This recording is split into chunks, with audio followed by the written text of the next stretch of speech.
వి gold trusted gold buyers. మీరు తాకట్టు పెట్టిన బంగారాన్ని విడిపించి ఈ రోజు ఉన్న మార్కెట్ ధరకు కొనబడును.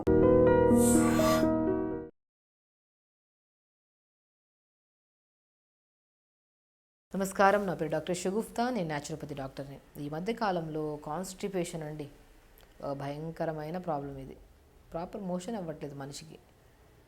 సో మోషన్ అవ్వకపోతే డే అంతా బ్లోటెడ్గా అనిపిస్తుంది కదా. ఇప్పుడు మనము ఇల్లు ఫ్రెష్గా ఉంటేనే మనం అన్ని పనులు ప్రశాంతంగా చేసుకోగలుగుతాం, స్ట్రెస్ఫుల్గా హ్యాపీగా ఉండగలుగుతాం. ఇంట్లో ఏదైనా మనము పాడైపోయిన వస్తువు ఏదైనా పెట్టి ఆ స్మెల్ వస్తుంటే మనం అసలు కూర్చోగలుగుతాం ఇంట్లో? ఎక్కడుందో అది వస్తువు అని చెప్పేసి దాన్ని వెతికి దాన్ని క్లీన్ చేసి మంచిగా లైజాల్ అవన్నీ వేసి కడిగేసి దాని తర్వాత ప్రశాంతంగా ఆ ప్లేస్లో కూర్చోగలుగుతాం మనం. ఎగ్జాక్ట్లీ మన బాడీ కూడా అలాంటిదేనండి. మన లోపల ఉన్న మలము అంత స్మెల్గా ఉంటుంది. అదంతా పేగుల్లో పెట్టుకొని మిగతా అవయవాలన్నీ హెల్తీగా ఉండాలంటే ఎక్కడ హెల్తీగా ఉంటాయి? కాన్స్టిపేషన్ ప్రాబ్లం ఉండే వాళ్ళల్లో స్కిన్ చాలా డిఫరెంట్ కైండ్ ఆఫ్ స్మెల్ వస్తుంటుంది. అండ్ వీళ్ళలో ఖచ్చితంగా తొందరగా డయాబెటిక్ రావడం కానీ, బీపీలు రావడం కానీ, ఒబేసిటీ అయిపోవడం కానీ, స్కిన్లో రకరకాల సమస్యలు. మోషన్ సరిగా రాని వాళ్ళల్లో 70% స్కిన్ ఎలర్జీస్ ఉంటాయి, ఎగ్జిమాస్ వస్తాయి, సోరియాసిస్ లాంటి డిసీజెస్ కూడా వస్తాయి. ఇప్పుడు నేను చెప్పిన ఎగ్జాంపుల్ చూడండి. ఇంట్లో మనం చత్తుంటేనే మనం కూర్చోడానికి మనం అసలు చిన్న ముక్కులో ఏదన్నా చిన్న ఏదనిపించినా కూడా స్మెల్కి మనం తట్టుకోలేకుండా మనం బయటికి వెళ్ళిపోవడమో, లేదంటే ఇంత క్లీన్ చేయించుకొని లోపలికి వస్తాము. అలాగా పేగుల్లో ఆ మలము మొత్తం చెదారం అది లోపల పెట్టుకొని అది ఫ్లష్ అవ్వక అది లోపల ఉన్న అవయవాలన్నీ హెల్తీగా ఉండాలంటే ఎలా హెల్తీగా ఉంటాయి?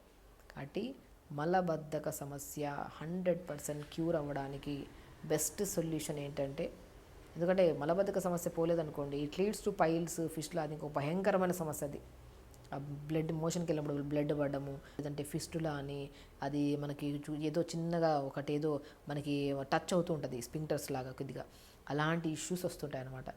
మనకి మోషన్ సరిగా రాకపోతే ఇట్ లీడ్స్ టు పెద్ద పెద్ద ప్రాబ్లమ్స్లో కొలైన్ క్యాన్సర్స్ వరకు వెళ్తాయి అన్నమాట. కాబట్టి ప్రతిరోజు మంచి ఫుడ్ తినాలి. నేను ఒకటే అంటాను, ఎవరికన్నా పైల్స్ కానీ క్రానిక్ మోషన్స్ అంటే మోషన్ అవ్వక గడ్డలు టైట్గా అవ్వడం కానీ ఇలాంటి ప్రాబ్లం ఉంటే ప్రతిరోజు 1 అవర్ యోగా చేసుకోండి. వాటితో పాటు హై ఫైబర్ డైట్ తీసుకోవాలి. నేనేమంటే కాన్స్టిపేషన్ ప్రాబ్లంకి బెస్ట్ అమృతం లాంటి ఫ్రూట్ ఏదైనా ఉందంటే జామకాయ.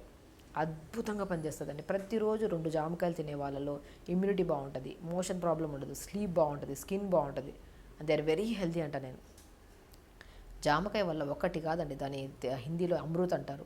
అంత అమృతం లాంటి ఏదో చెప్పాను, అమృతం లాంటి ఫ్రూట్ ఏదైనా ఉందంటే జామకాయ high fibre and immunity booster.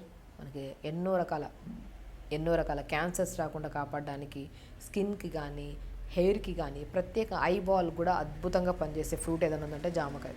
ప్రతిరోజు 2 జామకాయలు తినండి. ఎందుకంటే మనము ప్రోటీన్ కూడా మనం సర్చ్ చేయండి, హై కంటెంట్ ఆఫ్ ప్రోటీన్ కలిగి ఉన్న బెస్ట్ ఫ్రూట్ ఏదైనా ఉందంటే అది జామకాయ తీసుకోండి. ఫైబర్, విటమిన్ సి, మనకి ఎన్నో రకాల విటమిన్స్, మినరల్స్, దాంతోపాటు ప్రోటీన్ అన్నీ దొరుకుతున్నాయి. కాబట్టి మంచిగా పేగుల్లో ఉన్న మలం అంతా ఒక మంచిగా పాడైన బాటిల్లో మనం కొద్ది వేడి నీళ్ళు వేసి గిలకరించి మొత్తం ఫ్లష్ చేస్తే ఎంత ఫ్లష్ అయిపోతుంది వేడి నీళ్ళు అది బాటిల్. అలాగా జామకాయ తినడము, దాంతోపాటు మనం రెగ్యులర్గా కొద్దిగా బీట్రూట్ని, నేను క్రానిక్ కాన్స్టిపేషన్ ప్రాబ్లం ఉండే వాళ్ళలో 2 లీటర్ వాటర్ తీసుకోండి, దాంట్లో 4-5 బీట్రూట్ ముక్కలు వేయండి. పగలంతా అలా పొద్దున్న నుంచి సాయంత్రం వరకు ఇదే బీట్రూట్ నానబెట్టిన వెంటనే తాగడం స్టార్ట్ చేయొచ్చు. పొద్దున్న నుంచి రాత్రి వరకు ఇదే వాటర్ తాగుతూ ఉండండి. ప్లెయిన్ వాటర్తో పాటు ఈ వాటర్ జామకాయలు తీసుకోవడం, ఫైబర్ ఆకుకూరలు ఎక్కువ తీసుకోవడము, మంచిగా బ్రౌన్ రైస్ తీసుకోవడము. కొంతమందికి బ్రౌన్ రైస్ తింటే డైజెషన్ అవ్వదు అంటుంటారు. బ్రౌన్ రైస్లో వండే విధానం కొద్దిగా మార్చుకుంటే మంచి డైజెషన్ అవుతుంది. బరువు ఉంటే బరువు తగ్గుతారు, పొట్టు ఉంటే పొట్ట తగ్గుతుంది. And specially constipation problem 100% clear అవుతుంది. ఒక 2 to 3 అవర్స్ ముందు నానబెట్టేసి బ్రౌన్ రైస్ని వండే ముందు కొద్ది ఘీ వేసి కొద్దిగా ఎక్కువ వాటర్ వేసి వండామనుకోండి బ్రౌన్ రైస్ని, అలాగా కాన్స్టిపేషన్ ప్రాబ్లం మీ దరిదాపులో రాదు. అంత అద్భుతంగా పనిచేస్తుంది కాన్స్టిపేషన్కి ఇది బ్రౌన్ రైస్ విత్ ఆకుకూర ఫ్రై, వెజిటబుల్ కర్రీస్ అలా తీసుకోవడము.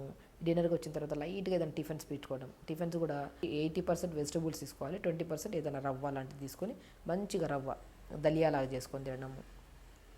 లేదంటే ఒక చపాతి, జొన్న రొట్టె ఎక్కువ కర్రీ పెట్టేసుకోవడం. అలా తీసుకుంటే మాత్రం ఫైబర్ ఎక్కువ వెళ్తుంది కదా, ఇంకెక్కడ ఫ్లష్ చేయకపోవడానికి కారణం లేదు. మొత్తం నీట్గా ఫ్లష్ అయిపోతుంది మార్నింగ్ లేచిన వెంటనే. నేను ఒక హెల్తీ పర్సన్ అంటే బెడ్ దిగిన వెంటనే బెల్లు కొట్టినట్టు ఒక సింగిల్ డ్రాప్ ఆఫ్ వాటర్ తాగకుండా మోషన్కి వెళ్ళి మొత్తం నీట్గా ఫ్లష్ చేసే వాళ్ళే దే ఆర్ వెరీ హెల్తీ అంట నేను. ఈ మధ్యకాలంలో అలవాటు అయిపోయింది. లేచిన వెంటనే 1 లీటర్ వాటర్ తాగి ఇటు అటు వాక్ చేసి జంపులు చేసి దాని తర్వాత మోషన్కి వెళ్తుంటారు. అది ఎడిక్షన్, అది ఒక అలవాటు అయిపోతే ఇంక ఎటైనా వెళ్ళినప్పుడు ఈ ప్రాసెస్ చేయకపోతే ఇంక మోషన్ రాదన్నట్టు అయిపోతుంది. ఎప్పుడు దేనికి అలవాటు చేసుకోకూడదండి. పొద్దున్న లేచిన వెంటనే మోషన్కి వెళ్ళిపోవాలి. వెళ్ళాలి అంటే డే మొత్తం మనం బాగుండాలి. ఆ ముందు రోజు మనం ఏం తిన్నాం, ఫుడ్ కరెక్ట్ టైంకి తిన్నామా లేదా, లేదంటే హెవీ ప్రోటీన్ తినేసామా, హెవీ కార్బోహైడ్రేట్ తినేసామా, మొత్తం బ్యాలెన్స్డ్ మీల్ ఉండాలి. కార్బోహైడ్రేట్ ఉండాలి, ప్రోటీన్ ఉండాలి, ఫైబర్ ఉండాలి, అన్ని విటమిన్స్ మినరల్స్ అన్నీ ఉండాలి ఒక ప్లేట్లో. అలా తిన్న వాళ్ళు హెల్తీగా ఉంటారు. మోషన్స్ ఆఫ్ అవుతుంది. మోషన్ రాకపోవడం వల్ల వచ్చే కాన్స్టిపేషన్, పైల్స్, ఫిస్టులా రకరకాల సమస్యలు రాకుండా కూడా మనం కాపాడుకోవచ్చు. కాబట్టి ఫస్ట్ కాన్స్టిపేషన్ ప్రాబ్లం ఉంటే అట్లీస్ట్ 4 లీటర్స్ వాటర్ తాగండి. పొద్దున్న లేచినప్పటి నుంచి 11 గంటల వరకు 1 లీటర్, 11 నుంచి 2 గంటల వరకు 1 లీటర్, 2 నుంచి 4 గంటల వరకు 1 లీటర్, 4 నుంచి 7 గంటల వరకు 1 లీటర్. అలా క్రమ పద్ధతిలో తాగుతూ హై ఫైబర్ ఆకుకూరలు, వెజిటబుల్స్ ఎక్కువ తీసుకోండి. వాల్నట్స్ కూడా చాలా అద్భుతంగా పనిచేస్తాయి కాన్స్టిపేషన్కి. జామకాయలు రెగ్యులర్గా తీసుకోండి. ఇవన్నీ కరెక్ట్ వేలో ఉంటే తొందరగా వెళ్ళి లేచిన వెంటనే మోషన్ ఫ్లష్ చేసేసి పేగులో ఉన్న మనంతా ఫ్రెష్గా ఉంటుంది. ఇంకా పొట్టంతా ఫ్రెష్గా ఉన్నంత కొద్ది మన అవయవాలు కూడా హెల్తీగా ఉంటాయి. మార్నింగ్ లేచి యోగా చేసుకోవడం, ఇవన్నీ అలవాటు చేసుకుంటే కాన్స్టిపేషన్ ప్రాబ్లం మీ దరిదాపులో రాదు. స్పెషల్లీ చెప్తున్నాను, చిన్నపిల్లల్లో 1 వీక్ అయింది మా అబ్బాయి మోషన్కి వెళ్ళి, 10 డేస్ అయింది మా అబ్బాయి మోషన్కి వెళ్ళి అని చెప్పి తీసుకొస్తుంటారు మా దగ్గరికి. వాళ్ళకి ఒకటే సలహా ఇస్తాం, అది చాలా ప్రాబ్లమ్స్ అండి. పిల్లలు కాన్సన్ట్రేట్ చేయలేరు, చదివింది వాళ్ళకి గుర్తుండదు, స్కిన్ పాడవుతుంది. ఎందుకు స్కిన్ పాడవుతుందని రకరకాల లోషన్స్, క్రీమ్స్ రకరకాల అప్లై చేసుకోవడాలు. ఇంకా స్కిన్, బాడీ అంటే లైక్ మెమొరీ పవర్ కూడా తగ్గడానికి మేజర్ కారణం కాన్స్టిపేషన్ ఇష్యూ. ఆ కాన్స్టిపేషన్ కూడా డైలీ వెళ్తే పర్లేదు, అట్లీస్ట్ ఏదో ఒక టైంలో వెళ్తున్నారు అనుకుంటాం. కానీ కొంతమంది ఏంటంటే ప్రొలాంగ్ 1 వీక్ 2 డేస్ పోస్ట్పోన్మెంట్ ఎక్కువ అయిపోయింది. మనం లేట్గా లెగుస్తామా, మార్నింగ్ లేచి స్కూల్కి వెళ్ళాలి పిల్లలు, ఆఫీసులకు వెళ్ళాలి మనం. సో ఈవినింగ్ వెళ్దాం, మార్నింగ్ వెళ్దాం, రేపు వెళ్దాం, ఎల్లుండి వెళ్దాం. పోస్ట్పోన్మెంట్ వల్ల ఎన్నో రకాల డిసీజెస్ వస్తాయి. ఖచ్చితంగా కాన్స్టిపేషన్ ప్రాబ్లం ఉంటే మాత్రం అశ్రద్ధ చేయకుండా మంచిగా వాటర్ తీసుకోండి, ఫైబర్ ఫుడ్స్ ఎక్కువ తీసుకోండి. రాత్రిపూట మజ్జిగలో పల్చని మజ్జిగలో కొద్దిగా జీలకర్ర పౌడర్ కలుపుకొని తాగండి. డైజెషన్ కూడా బాగా. చూసారా ఎన్ని టిప్స్ మాట్లాడుకున్నాం మనం. సో ఇందులో అట్లీస్ట్ 2 to 3 టిప్స్ ఫాలో అయ్యి ప్రాపర్ మోషన్ అవ్వకపోతే ఎన్నో రకాల సమస్యలను తెలుసుకొని మరి మనం దాన్ని నెగ్లెక్ట్ చేయకుండా ఇలా చేసుకుంటే మాత్రం అద్భుతంగా పనిచేస్తాయి. లాస్ట్ పాయింట్, మోషన్కి వెళ్ళినప్పుడు 2 to 3 మినిట్స్లో ఫ్లష్ చేసి వచ్చేసేయాలి. కొంతమంది మొబైల్స్ తీసుకెళ్ళడం, పేపర్లు తీసుకెళ్ళడం, చదవడం, మొబైల్ చూస్తూ ఎంటర్టైన్మెంట్ ఫీల్ అవుతూ 1/2 అవర్ మోషన్లోకి వెళ్ళి దానివల్ల సయాటికా పెయిన్స్ వస్తుంది. ఈ మధ్యకాలంలో రీసెర్చ్ చేస్తే సయాటికా పెయిన్ ఎక్కువ మందికి రావడానికి కారణం ఎక్కువ వెస్ట్రన్ వాష్రూమ్స్లో గంటలు కూర్చోవడం వల్లే అంటున్నారు. 100% అది. సో 2 to 3 మినిట్స్ కంటే ఎక్కువ ఉండకూడదు. మొత్తం ఫ్లష్ చేసి బయటికి రావాలి, హెల్తీగా ఉండాలి, మంచిగా యోగా చేసుకోవాలి, టైంకి తినాలి. ఇవన్నీ బాగుంటే స్ట్రెస్ ఉండదు, ఎన్నో రకాల రోగాలు రాకుండా మనం కాపాడుకోవచ్చు. ఇవన్నీ చేయండి, హెల్తీగా ఉండండి, హ్యాపీగా ఉండండి. నమస్కారం.